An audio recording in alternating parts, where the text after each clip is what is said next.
À la bonne heure, she's back. Aegis, what a joy and relief to see you again.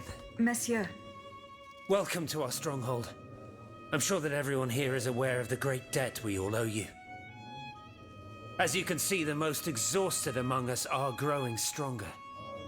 While the most determined are already planning our counterattack. I did not expect to see you all together. 4 days ago, the representatives of the Third Estate gathered in a tennis court. They swore not to separate until they had established a constitution for the nation. But that was not the only oath we swore. All the honorable men who were at Versailles, representatives and patriots, members of the Club Breton, secretly swore to meet here if they were dispersed. You, Aegis, have allowed them to gather once again. Though unfortunately many are missing, we still have hope. Where are the monks, mon père? They are secluded in their quarters, praying for the salvation of the people of Paris.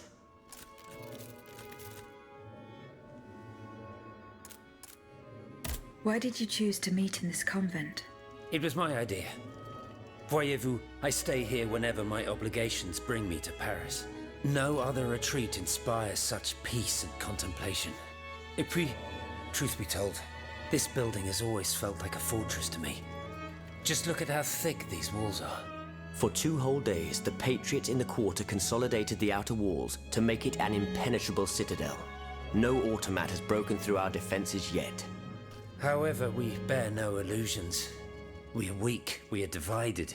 And we are unarmed. Without you, without your warrior strength, we have no chance of turning things around. You are sent by heaven above, Aegis. From now on, you may consider the Cordelia Convent your headquarters and a welcome refuge.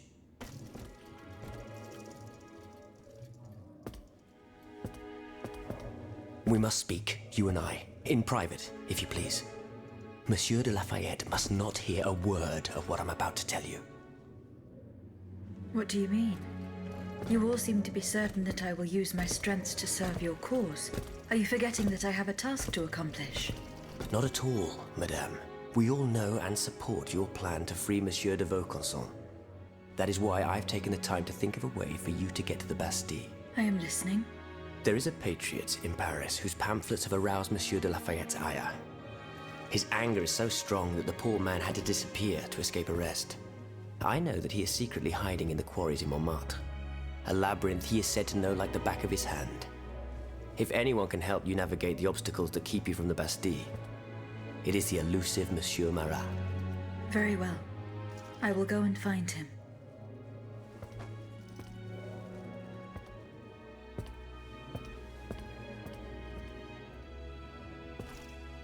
Monsieur Necker. I owe you my life, madame. So I am embarrassed to ask you for anything more. Do not fear. You have my full attention. Suzanne, my beloved wife. I cannot bring myself to accept her death. Despite all the evidence, I still hope to see her alive again. I need to be sure. Mon Dieu. What have I done to deserve such a fate? Why has the king sworn to destroy me? And all that I hold dear. After everything I've done for him. My abnegation. Why would the king owe you anything? I dedicated my life to the kingdom as his minister. Well, my life and my fortune as well. I refuse to accept any remuneration for my services in order to keep the accounts balanced. And I personally filled the king's coffers with 2.5 million livres from my own private accounts. Bonds in the Caisse d'Escompte, which the king keeps in a tailor-made armoire d'affaires in the Palais des Tuileries. He stores all his secrets there. I'd wager there's enough in there to sully his reputation 100 times over. You must retrieve these bonds post-haste, madame.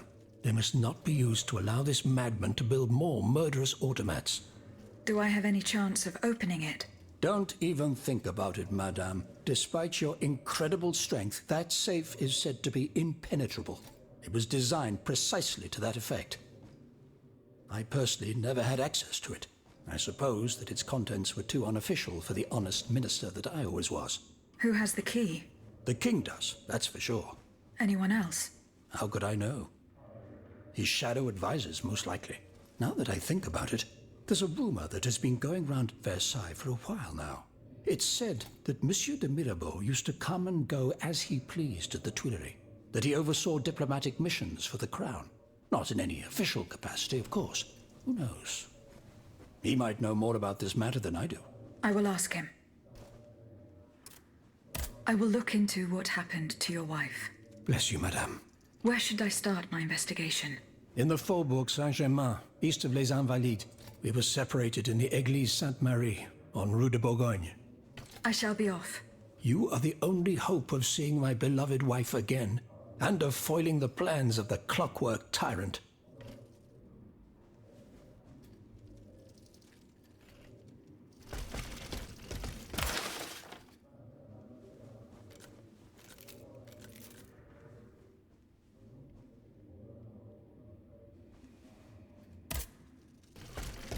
Aegis, a word, s'il vous plaît.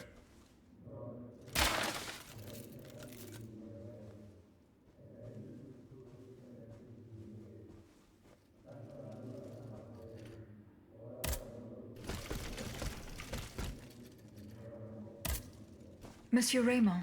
Aegis, we are very pleased to see you again. It was very unwise of us to leave the Société without such a capable bodyguard as yourself. It is a miracle that we got here safely. What do you want to talk to me about? Have you ever heard of the Club de Massiac, Aegis? No, monsieur. It's an association that meets at the Hotel de Massiac, just west of Les Halles. It counts some of the wealthiest plantation owners in the empire. Those from Saint-Domingue and the Petite Santé, our most formidable adversaries. They are waging a war of influence to keep the slave trade going, and resort to the vilest methods to achieve their ends. They worship nothing but money. Their greed is matched only by their cruelty. Regrettably, my interests occasionally require me to suffer their company. 2 months ago, I was in Le Havre to settle some business with the Admiralty, when I overheard a conversation between two planters from Bastère. If they are to be believed, the Club de Massiac is plotting to create sleepless slaves, des esclaves sans sommeil. Those were their exact words.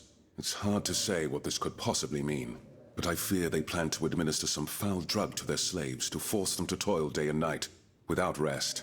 Our organization will not let these poor souls endure such a hell. Aegis, we must look into this. It is a matter of great urgency. You speak of greed, Monsieur Raymond. But could you enlighten us as to what makes you any different from the planters you condemn? What exactly do you accuse me of, Monsieur de Robespierre? S'il vous plaît, do tell. Do you not also exploit the labor of these poor souls yourself on your indigo plantation? I fight every minute of every day to improve their condition. No one would have the audacity to deny this. If that's the case, then why wait? Free them. You preach abolition, yet you continue to line your pockets at their expense. The truth is, you refuse to upend the established colonial order because your entire fortune depends on it. It's easy to criticize from atop Mount Olympus, Maximilian. You know nothing of the realities of Saint-Domingue. What would happen to all these people if I freed them tomorrow? Without an education, without a livelihood, I would be condemning them to the most abject misery. No. I must act with both compassion and realism. Any reform, revolutionary or not, must be taken step by step, with moderation and prudence. This reform is not so difficult. I've begun it myself at La Belle Gabrielle, my plantation in Guyane. There you will not find slaves, but workers who earn a weekly wage. And my plantation is no less profitable. Ah, yes, profit. Because that's the most important thing. Don't you see, the law of nature gives every man the right to cultivate his own land. Monsieur, calm yourselves. I implore you. Now is no time to quarrel. What Monsieur Raymond has related to us is extremely worrying. We must find out more about this plot to create sleepless slaves as quickly as possible. Aegis, you are the only one who stands a chance of making it to the Hôtel de Massiac alive.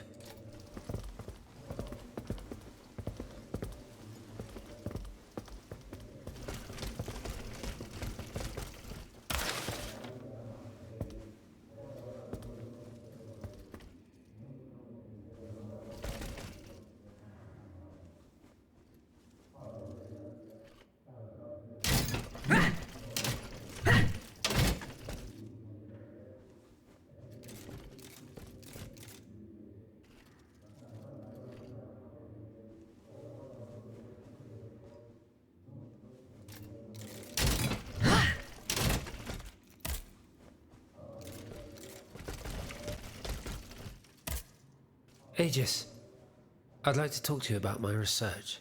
Do you have a few moments to spare for me? Certainly, mon père. I am listening.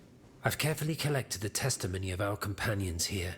Then I compared them with the observations made during my investigation of the man who calls himself Cagliostro. I came to quite the shocking conclusion. I believe I have discovered how the royal automats remain constantly in motion, like clocks that never need winding. They get their energy from the souls of the dead, Aegis. They drink from the anima essence that permeates the purgatory described by Monseigneur de la Fare. These machines feed on the dead. The greater the massacre, the deeper the river where they slake their thirst. Is there any way to stop the bloodshed, mon père? I believe there is always hope, Aegis. As long as I remain free to pursue my research, I will never lose faith. I keep thinking about the three Nemes. These echoes. All of this is clearly related to Nicholas Flamel's work. The alchemist? Precisely, mon ami. And this leads me to fear the worst. What have we to fear from an alchemist who died nearly 4 centuries ago? Not him, per se. Rather the heretic who is exploiting his discoveries. This poses a grave danger to us all. What do you fear, mon père? What do I fear? Nearly 2 months ago, the king forbade anyone from setting foot inside the Église Saint-Jacques de la Boucherie, near the Hôtel de Ville. He had the priests forcibly removed. They hardly even had time to save the church's sacred relics. Since then, only our Father in Heaven knows what they've been doing there, hidden away from the people of Paris. Oh dear. Flamel's tomb. My thoughts exactly, Monseigneur. Legend has it that Flamel was buried with his lapis philosophorum. What is the lapis philosophorum, mon père? The Philosopher's Stone. Where do I begin? No one knows its true nature, or even what it might look like. All that is known is that it is said to grant untold riches and eternal life to whoever possesses it. Its very existence is questioned, of course. But if it's true, just imagine what sinister purpose the king and his accomplices might find for it. We must elucidate this matter at any cost.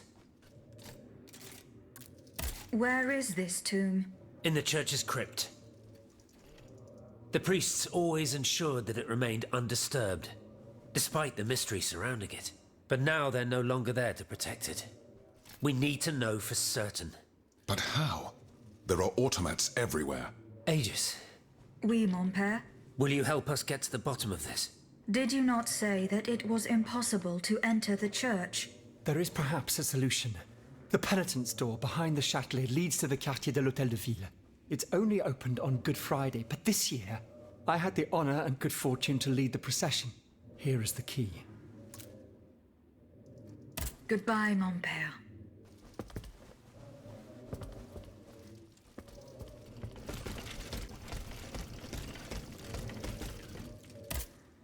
Eh bien.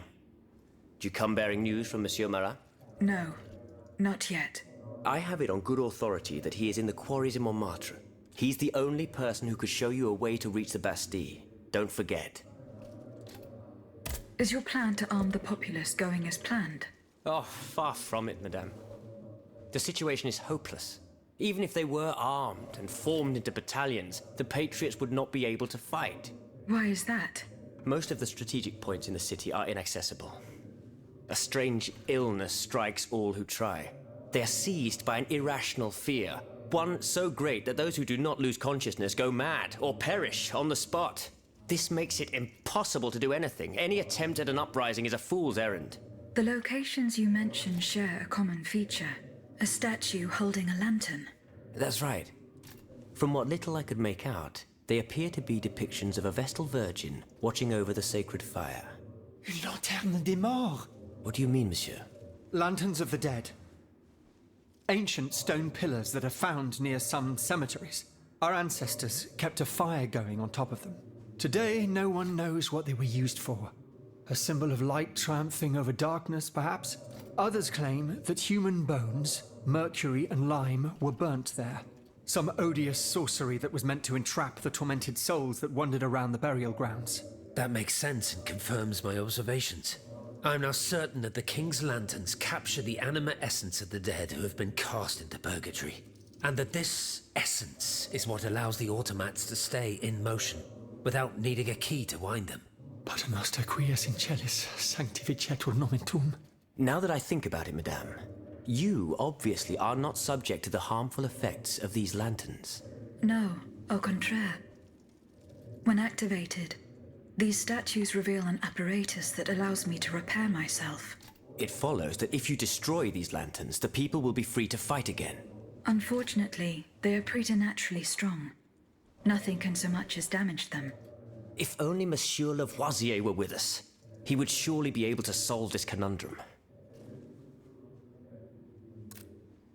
Were you present when the Estates General was dissolved? Oui, madame. I had a front row seat. We laid bare before the king, so he had the people. At least we own positively. Goodbye, Monsieur de Robespierre.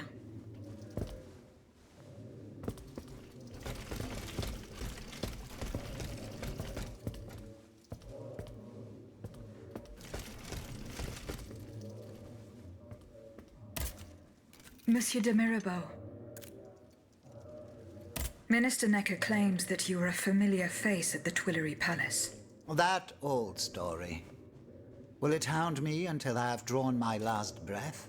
This, madame, is nothing but an unfounded rumor that I am trying in vain to dispel.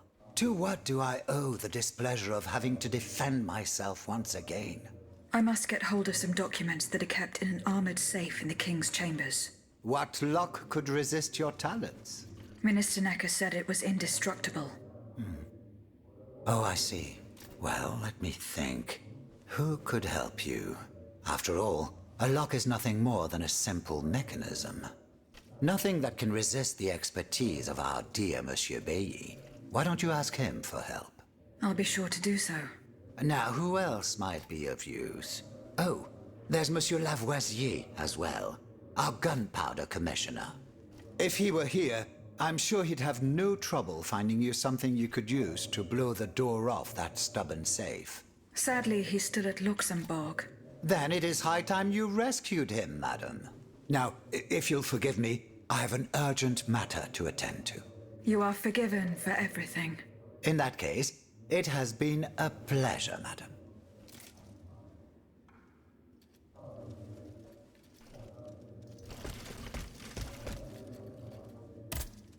Monsieur Bailly. Mademoiselle, I am very pleased to find you here with us within the shelter of these walls. I'm looking for a way to force a lock that is supposed to be unbreakable. Monsieur de Mirabeau advised me to ask you for help. But I'm an astronomer, mon enfant, not a locksmith. I know my way around lenses, filters, racks and tripods. But I've never given a moment's thought to how a lock works. God, Monsieur de Mirabeau was joking with you, that's all. Où est-il, ce brave homme? So that we might ask him. He has left. A matter that could not wait. Excuse me? Do you mean he left the convent? That's madness. What was so important that he would put himself in such danger? Intriguing indeed.